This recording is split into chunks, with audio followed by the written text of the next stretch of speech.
Hi, in this video, I am going to show you how to make numbers in Infinite Craft.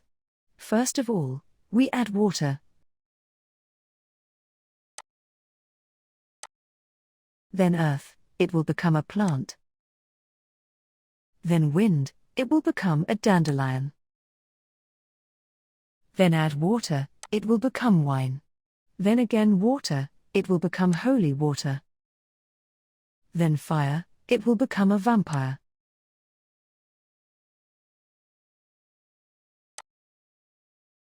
Then earth. Then wind.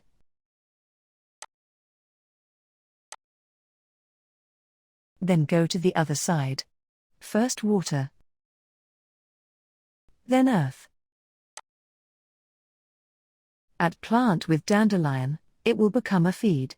Then add weed with vampire, it becomes a count.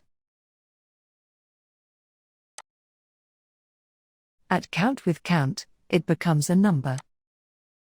That's the way to make numbers in Infinite Craft. That's all the way to make numbers in Infinite Craft.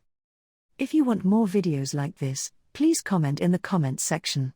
If you found this video helpful, please like it and don't forget to subscribe to this channel.